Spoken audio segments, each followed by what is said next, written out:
అలాంటి సందర్భంలో మనం గమనించినట్లయితే దేవుడు ఇస్సాకుతో మాట్లాడుతున్నాడు, అయ్యా ఇస్సాకు, నేను నిన్ను ఆశీర్వదించానంటే, ఇస్సాకు నేను నిన్ను దీవించానంటే నిన్ను బట్టి కాదు, ఏమన్నారు ఇక్కడ, నీ తండ్రి అయిన అబ్రహామును బట్టి నేను నిన్ను నీ సంతానాన్ని ఆశీర్వదిస్తున్నాను.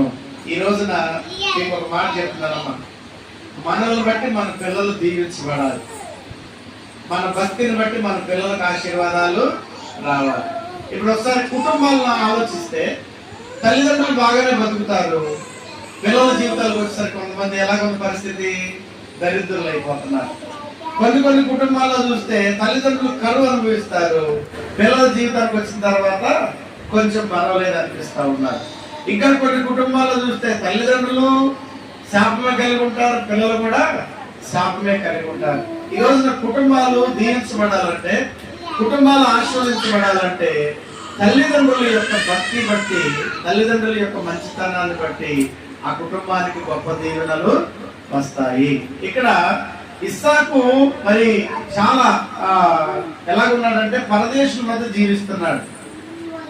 అతని దేశం వాళ్ళు కాదు, అతని బంధువులు కాదు, అతని రక్త సంబంధికులు కాదు. అలాంటి వారైనటువంటి ఆ యొక్క ప్రజల మధ్య ఏం చేస్తున్నాడు ఇస్సాకు, జీవిస్తా ఉన్నప్పుడు, అయ్యా నువ్వేం భయపడాల్సిన అవసరం లేదు, నేను నిన్ను దీవిస్తాను. అయితే ఎవరిని బట్టి దీవిస్తానంటున్నాడు, అబ్రహాముని బట్టి, నీ తండ్రి భక్తిని బట్టి నేను నిన్ను ఆశీర్వదిస్తున్నాను. ఈ రోజు నరసింహరావు గాని సత్యావతి గాని చెప్పే మాట ఏంటంటే, మీ భక్తి విశ్వాసాలను బట్టి రాబోయే మీ తరంలో ఉన్న మీ పిల్లలు దీవించబడాలి. ఈ రోజు మనం ఎలాంటి భక్తి కలిగి ఉంటున్నాం ఈ రోజున ఆలోచన చేస్తే, ప్రపంచంలో చాలా మంది మరి హిందువులైనా క్రైస్తవులైనా కూడా ఎలాంటి భక్తిని కోరుకుంటున్నారంటే తాత్కాలికమైన భక్తిని కోరుకుంటున్నారు, అప్పటికప్పుడు అయిపోయే భక్తిని కోరుకుంటున్నారు. అవునా కదా?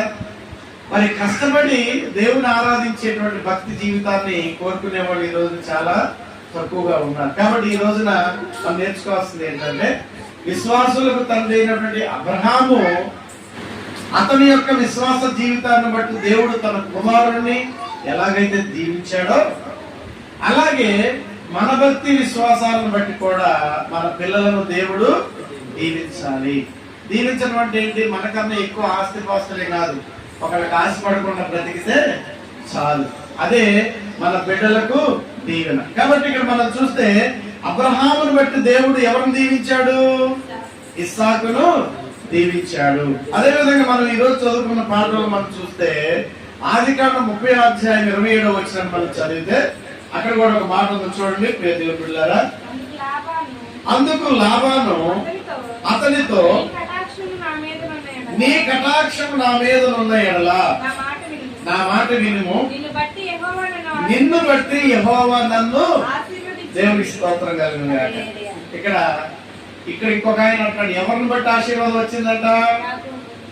ఇక్కడ మీరు గమనించండి, ఇస్సాకుకి చాలా కాలం పిల్లల పుట్ల ప్రార్థన చేసుకుంటే దేవుడు మరి రెబెకాను దర్శించి 2 కొడుకులను ఇచ్చాడు. ఒక కొడుకు పేరు ఏం పేరు, ఏశావు, ఇంకొక కొడుకు పేరు ఏం పేరు, యాకోబు. వీళ్ళిద్దరు పెరిగి పెద్దవాళ్ళు అయ్యారు. పెద్దవాళ్ళు అయిన తర్వాత దేవుడు ఇస్సాకును దీవించాడు అని చెప్పే కదా.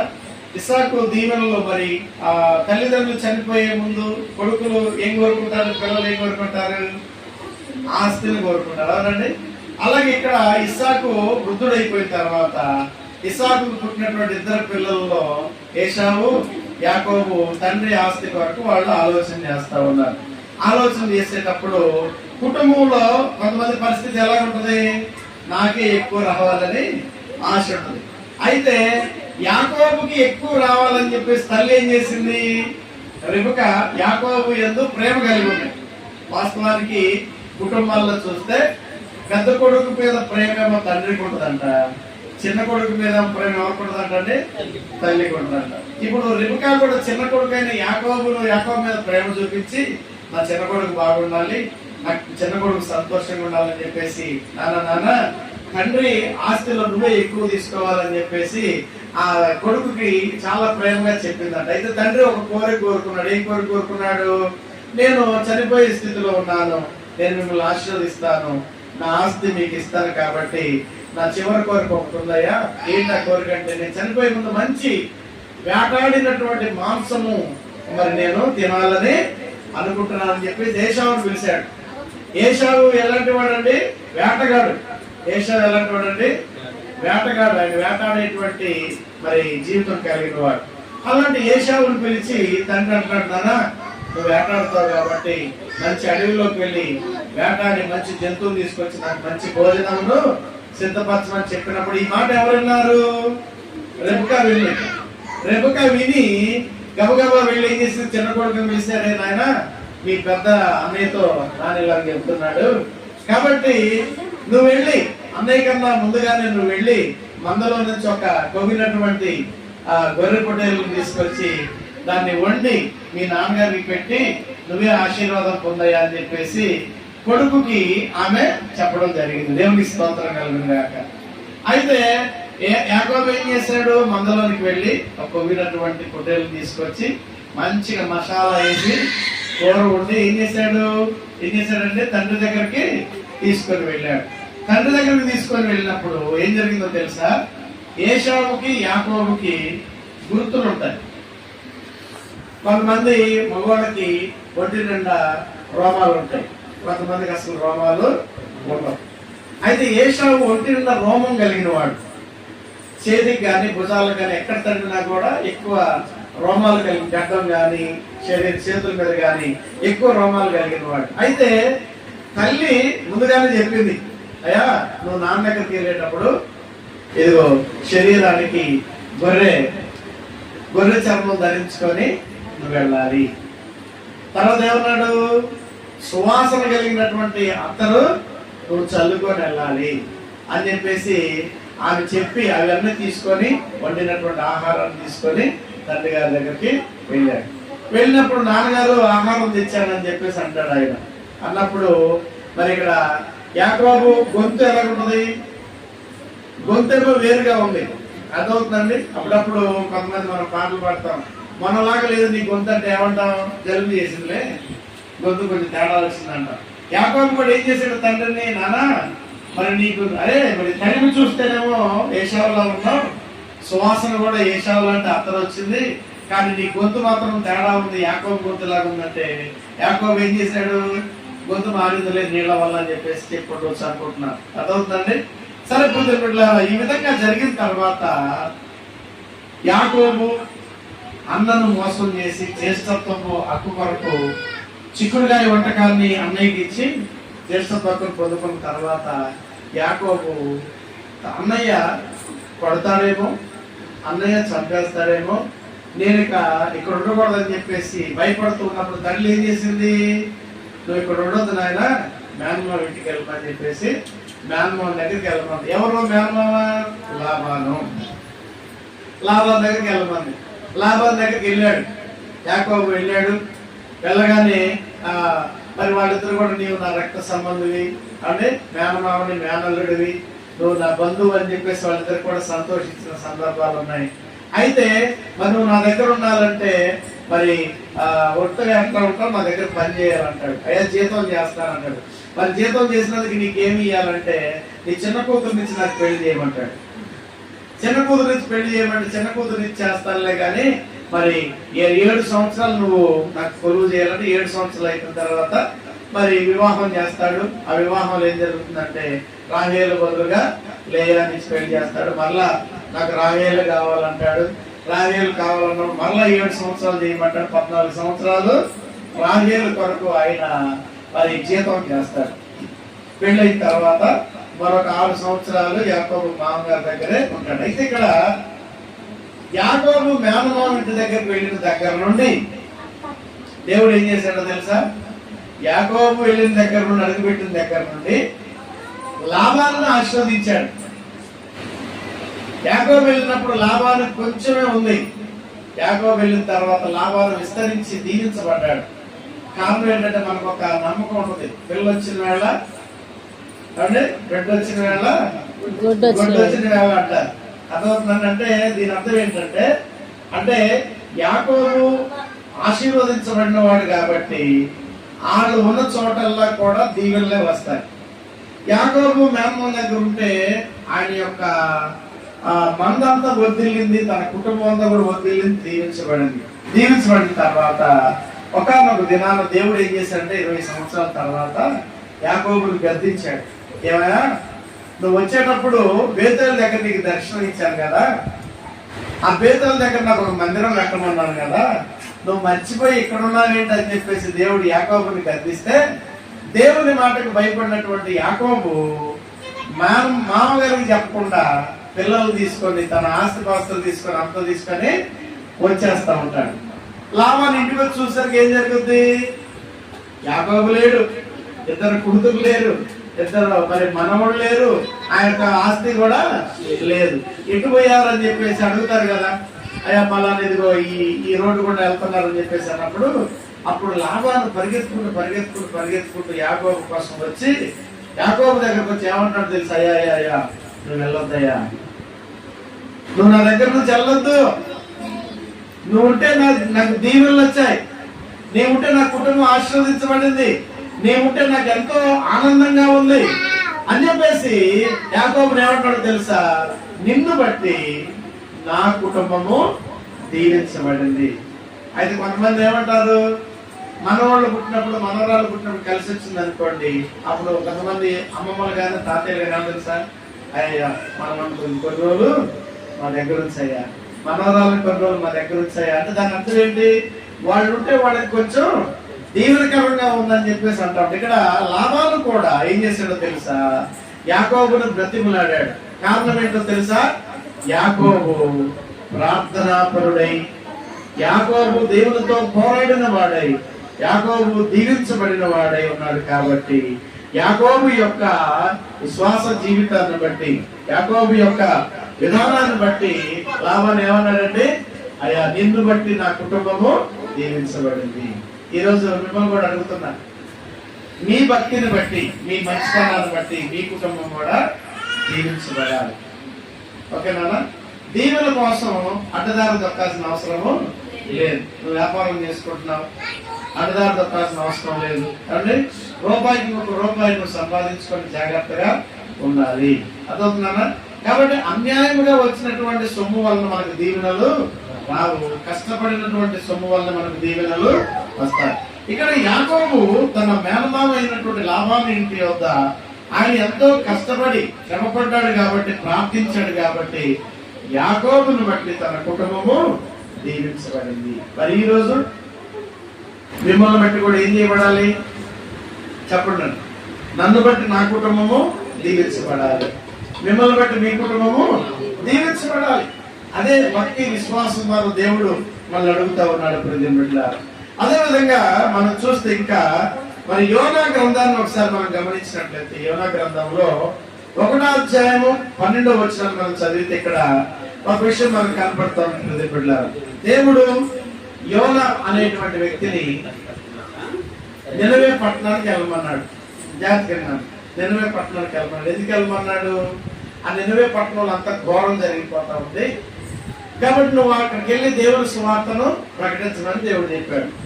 ప్రకటించమని చెప్పేటప్పుడు దేవుడు ఏమన్నాడు? ఆ ఊరోళ్ళు మంచోళ్ళు కాదు. వింటున్నారండి? ఏదైనా సంబంధానికి వెళ్తున్నాం అనుకోండి, ఆ ఇంటోళ్ళు మంచోళ్ళు కాదంటే ఆ సంబంధానికి వెళ్తాం మనం? చెప్పరే వెళ్ళాం. ఏదైనా ఒక షాప్కి వెళ్ళేటప్పుడు ఆ కొట్లో మంచి సరుకులు ఉండవు అన్నాం అనుకోండి, ఆ షాప్కి వెళ్తాం మనం? ఎందుకని? ఆల్రెడీ మంచిది కాదని మనకి. అయితే దేవుడు యోనాని పంపించేటప్పుడు నినవే పట్టణస్థులు దుర్మార్గులు, వాళ్ళు మంచివాడు కాదని చెప్పి చెప్తే ఆ దుర్మార్గుల దగ్గరికి నేను ఎందుకు పోవాలయ్యా, ఏమండి ఆ దుర్మార్గులు నేను ఎందుకు వెళ్ళాలని చెప్పేసి దేవుడు వెళ్ళమన్న ఊరికి వెళ్ళకుండా ఈయన ఇంకొక ఊరికి ప్రయాణం వెళ్తున్నాడు. నినవేకి అక్కడ నుండి తార్షీష్కి వెళ్తా ఉన్నాడు. వాడు ఎక్కాడు, టికెట్ తీసుకున్నాడు. ఏమండి టికెట్ తీసుకుని హాయిగా. మరి వాడ ప్రయాణాలు అంటే ఎన్ని రోజులు పట్టేది మీకు తెలుసా? నెలలు పట్టేది. నెలలు పట్టేది. కొన్ని దేశాలు వెళ్ళాలంటే ఈయన టికెట్ తీసుకున్నాడు. ఫుడ్ బెడ్ అన్ని కూడా వాడలోనే వస్తున్నాయి. వాడ బయలుదేరింది. బయలుదేరిన తర్వాత ఏం జరిగింది? ఇప్పటిక సముద్రం మీద పెద్ద గాలి తుఫాను వచ్చింది. గాలి తుఫాను వచ్చిన తర్వాత అక్కడ వాళ్ళందరూ కూడా ఏం చేస్తున్నారంటే ఈ ఈ యొక్క ప్రకృతి వైపరీత్యం ఎందుకు జరిగింది అని చెప్పేసి చాలా మంది ఒక ఆలోచన చేశారే. ఓడలో ఒకవేళ బరువు ఎక్కువ అవడం వల్ల, ఇప్పుడు ఎద్దుల బండి కడతామండి, ఎద్దుల బండి కడతాం, 15-20 బస్తాలు లాగుతుంది ఎద్దుల బండి. మరి ఆ ఎద్దుల బండి లాగలేకపోవడం గల కారణం అంటే ఏం ఆలోచిస్తున్నాం? ఒకవేళ బరువు ఎక్కువైలేమో బరువు తెద్దాం అనుకుంటాం, అవునండి. మరి దాని కాళ్ళలో ముళ్ళు గుచ్చుకొని అది పోలేకపోతున్న సంగతి మనకు తెలియదుగా. దాని కాళ్ళలో ముళ్ళు గుచ్చుకొని నడవలేకపోతున్న సంగతి మనం గమనించినప్పుడు అప్పుడు మనం దాన్ని పరామర్శించగలుగుతాం. అదవుతుందండి. ఈ ఓడలో ఉన్న వాళ్ళు కూడా ఏమని ఆలోచన చేస్తున్నారంటే, ఓడ మునిగిపోయే పరిస్థితికి వచ్చింది. అలలు తాకి టక్కీటు మునిగిపోతా ఉంటే వ్యాపారస్తులు కదా, వినండి జాగ్రత్తగా. ఇక్కడ వ్యాపారస్తులు ఏం ఆలోచించారంటే, ఓడ ఒకవేళ ఈ వస్తువుల వలన బరువు ఎక్కువై మునిగిపోతేమో మన ప్రాణాలను మనం కాపాడుకుందామని చెప్పేసి వాళ్ళందరూ ఏం చేశారు? వస్తువుల్ని సముద్రంలో పడేశారు. ఏమండి, ఈ రోజుల్లో వస్తువులు పడేయగలుగుతాం, ఎంత రేట్ ఉంది. కానీ ఆ రోజుల్లో వాళ్ళ ప్రాణాలు కాపాడుకోవడానికి వాళ్ళ వస్తువులను సముద్రంలో పడేశారు. మొదటి ప్రయత్నం చేస్తే ఏమైంది? ఫెయిల్ అయిపోయింది. వస్తువులు పడేసినా కూడా తుఫాన్ దగ్గర, అలలు దగ్గర. అప్పుడు రెండో ప్రయత్నం ఏం చేశారు? ఎవరు మొక్కే దేవుణ్ణి వాళ్ళు ప్రార్థన చేసుకున్నాం. ఇప్పుడు మన భారతదేశంలో ఇప్పుడు సెప్టెంబర్, ఆగస్టు నెల వచ్చిందంటే ఏం చేస్తారు చెప్పండి? మండపాలు కట్టుకొని ఎవరి దేవుడిని వాళ్ళు ఆరాధన చేసుకుంటారు. అలాగే వీళ్ళు కూడా ఏం చేస్తున్నారు? ఆ ఓడలో ఉన్నటువంటి వాళ్ళు ఎవరి దేవుడిని వాళ్ళు ప్రార్థన చేసుకుందామని చెప్పేసి అందరూ ఒక నిర్ణయం తీసుకున్నారు. నిర్ణయం తీసుకున్న తర్వాత ఎవరి దేవుడిని వాళ్ళు ప్రార్థన చేసినా కూడా ఏం తగ్గలేదు, తుఫాన్ తగ్గల. అంటే దీన్ని బట్టి మనం ఏం అర్థం చేసుకోవాలి?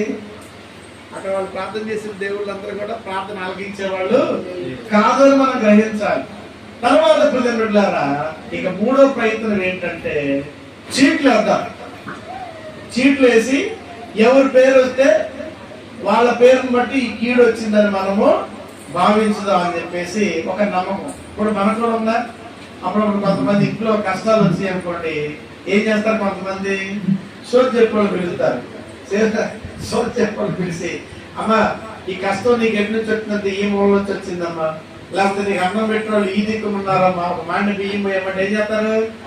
నీకు అడగాక 100 పదాలు పెట్టమంటే 100 పదాలు పెడతారు, 1000 పదాలు పెట్టమంటే 1000 పదాలు పెడతారు. ఇప్పుడు వీళ్ళకి కూడా ఒక నమ్మకం కలిగింది. ఏం నమ్మకం కలిగింది? చీట్లు వేసుకుందాం. వాళ్ళకి ఆ రోజు ఒక నమ్మకం. చీట్లు వేసుకుంటే ఎవరి మీదకి వస్తే లాటరీ వేస్తారు కదా. అలాగే వీళ్ళు కూడా ఈ లాటరీ వేసినప్పుడు ఎవరి మీదకి వచ్చింది? ఆ ఓడలో ఉన్న టికెట్ తీసుకున్న వాళ్ళందరూ పేర్లు రాసి దానిలో ఎవరి మీదకి వచ్చిందండి? యోనా మీదకి వచ్చింది. యోనా పేరు వచ్చింది. ఈ యోనా అనేవాడు ఎక్కడున్నాడు వాళ్ళు అడుగు భాగానికి బిర్రుకు తిని నిద్రపోతున్నారు. అప్పుడు వీళ్ళందరూ వచ్చి ఏమంటున్నారు? ఓయి నిద్రపోతా, నీకేం వచ్చింది? మేము ఇంత ఇబ్బంది పడుతున్నాం, వస్తువులు పడేసాం, తర్వాత ఎవరి దేవుడిని బట్టి వాళ్ళకి మేము ప్రార్థన చేసుకున్నాం, తర్వాత ఈ చీటీలు కూడా మేము వేస్తున్నాం, నీ మీదకి వచ్చింది. నువ్వు అసలు ఏ ఊరు వాడు, ఎక్కడికి వెళ్ళాలి, ఎందుకు ఈ వాడెక్కడ నువ్వు చెప్పాలని చెప్పేసి అంటే యోనా ఒకటే ఒక మాట అన్నాడు. ఏమన్నాడు? చదవండి 12వ వచనం. ఏమన్నాడు? చదువు. ఏమన్నాడు అంటే ఒకటే ఒక మాట. అబ్బా ఇదంతా ఎవరిని బట్టి వచ్చింది?